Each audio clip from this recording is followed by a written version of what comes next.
Pada bulan Januari 2025 dalam sebuah video yang ditujukan kepada Forum Ekonomi Dunia di Davos, Presiden Donald Trump menegaskan kembali pendiriannya tentang perdagangan dengan Uni Eropa, menekankan perlunya blok tersebut untuk meningkatkan impor minyak dan gas Amerika. Ia menyatakan bahwa Uni Eropa harus menutupi defisit mereka yang sangat besar dengan Amerika Serikat melalui pembelian minyak dan gas kami dalam skala besar, seraya menambahkan bahwa jika tidak, tarif akan berlaku sepenuhnya.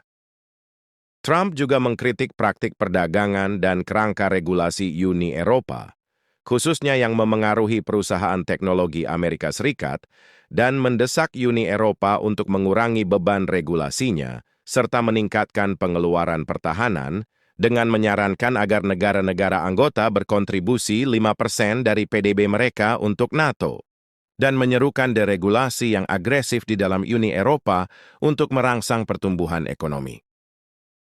Sebagai tanggapan, Presiden Komisi Eropa Ursula von der Leyen menyatakan kekhawatiran tentang potensi keretakan ekonomi global. Karena ancaman tarif Trump, ia menekankan pentingnya menjaga ikatan ekonomi yang kuat dan memperingatkan terhadap persaingan menuju kehancuran dalam perdagangan global.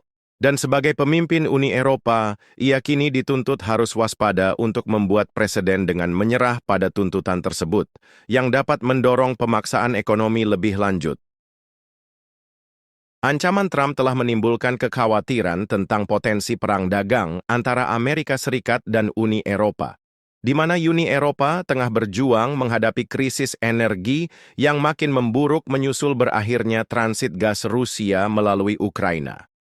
Penghentian ini, yang didorong oleh penolakan Ukraina untuk memperpanjang kontrak transit gas ke Uni Eropa, telah menciptakan dampak berantai yang signifikan di seluruh kawasan. Yang semakin memperparah masalah ini, Qatar, pemasok utama gas alam cair ke Eropa, telah memperingatkan bahwa mereka mungkin akan menangguhkan ekspor energi ke Uni Eropa karena peraturan lingkungan yang baru diusulkan blok tersebut, yang menargetkan emisi metana dari impor bahan bakar fosil.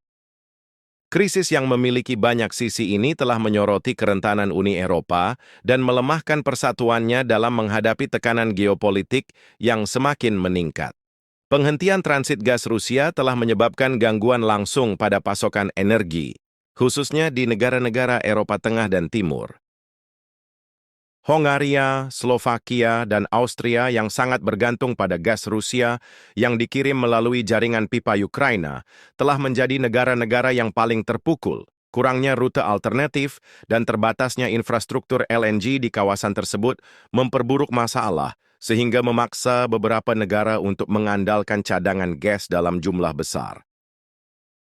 Situasi ini telah menyebabkan kenaikan harga energi, dengan harga acuan gas TTF Belanda melonjak secara signifikan. Lonjakan harga ini telah membebani industri yang membutuhkan banyak energi, meningkatkan tagihan energi rumah tangga, dan selanjutnya berkontribusi terhadap inflasi di seluruh Uni Eropa. Negara-negara seperti Slovakia, Austria, dan Hongaria yang masih sangat bergantung pada gas Rusia berada di bawah tekanan besar untuk segera menemukan solusi. Perdana Menteri Hongaria Viktor Orbán telah memperbarui kritiknya terhadap sanksi Uni Eropa terhadap Rusia, mengaitkan potensi veto Hongaria terhadap perpanjangan sanksi dengan keputusan sepihak Ukraina untuk menghentikan transit gas Rusia ke Eropa. Orbán berpendapat bahwa penghentian transit gas secara signifikan memperburuk risiko pasokan energi bagi Hongaria dan negara-negara Eropa Tengah lainnya yang masih bergantung pada gas Rusia. Sanksi Uni Eropa memerlukan persetujuan bulat dari semua 27 negara anggota dan dapat diperbarui setiap 6 bulan. Hongaria, di bawah Perdana Menteri Viktor Orbán, secara konsisten telah menyatakan kekhawatiran tentang dampak ekonomi dari sanksi ini. Orbán berpendapat bahwa sanksi tersebut lebih merugikan ekonomi Eropa daripada Rusia dan telah menyerukan penilaian ulang. Hungaria mengancam akan memveto perpanjangan sanksi, kecuali Ukraina melanjutkan transit gas melalui wilayahnya. Pada tanggal 1 Januari 2025, Ukraina secara sepihak menghentikan aliran gas alam Rusia yang transit melalui jaringan pipa Ukraina ke Eropa. Keputusan ini menandai berakhirnya koridor energi selama 5 dekade yang sangat penting bagi keamanan energi Eropa. Hungaria, Slovakia, dan Austria menghadapi tantangan dalam mengamankan sumber energi alternatif setelah penghentian perjanjian transit. Hungaria, misalnya, mendesak Uni Eropa untuk membujuk Ukraina agar melanjutkan transit gas dengan menyoroti dampak ekonomi dan kenaikan harga energi akibat penghentian tersebut. Uni Eropa telah secara aktif mencari pasokan gas alternatif untuk mengurangi dampak dari berkurangnya impor gas Rusia. Ini termasuk meningkatkan impor gas alam cair dari Amerika Serikat yang harganya 4 kali lipat lebih mahal daripada gas alam yang diimpor dari Rusia. Perdana Menteri Orban memperkirakan bahwa sanksi Uni Eropa telah merugikan Hongaria sebesar 19 miliar euro sejak 2022.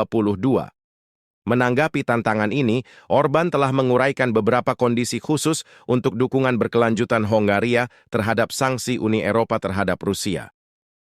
1. Ia bersikeras agar Ukraina memulihkan transit gas Rusia melalui wilayahnya untuk menstabilkan pasokan energi regional.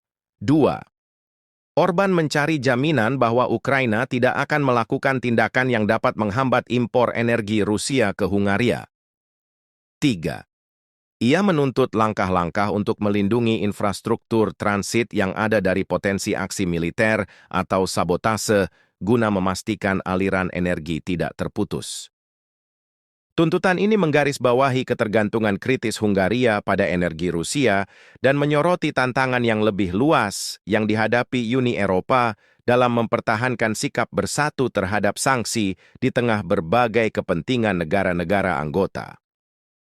Kenaikan harga energi telah memperburuk inflasi di seluruh Uni Eropa. Para ekonom memperkirakan bahwa inflasi harga konsumen pada tahun 2025 dapat meningkat sebesar 0,5 hingga 0,7% tambahan karena tingginya biaya energi yang mengintensifkan tekanan biaya hidup. Di sektor industri yang bergulat dengan melonjaknya biaya operasional, dapat mengikis margin keuntungan dan berpotensi memaksa perusahaan untuk membebankan biaya kepada konsumen atau menutup operasi sama sekali. Pabrik peleburan misalnya, khususnya pabrik aluminium dan baja, menghadapi kesulitan operasional sehingga beberapa di antaranya mengurangi produksi atau bahkan mengumumkan penutupan. Harga pangan menjadi sangat rentan karena biaya energi yang lebih tinggi berdampak pada produksi pertanian, transportasi, dan pengemasan. Inflasi yang tinggi juga dapat mendorong kebijakan moneter yang lebih ketat dari Bank Sentral Eropa yang berpotensi melemahkan pertumbuhan ekonomi. Sementara itu, meningkatnya permintaan dari Asia, khususnya Tiongkok, menimbulkan risiko yang signifikan terhadap pengadaan LNG Eropa. Uni Eropa berupaya untuk memperluas kapasitas pada rute yang ada, seperti koridor gas selatan dan interkoneksi dengan pemasok Afrika Utara. Namun, keterbatasan infrastruktur dan risiko geopolitik dapat menghambat upaya ini. Dan jika impor LNG terganggu karena ketegangan geopolitik atau masalah infrastruktur, Uni Eropa dipastikan akan menghadapi krisis energi yang sangat parah di masa mendatang.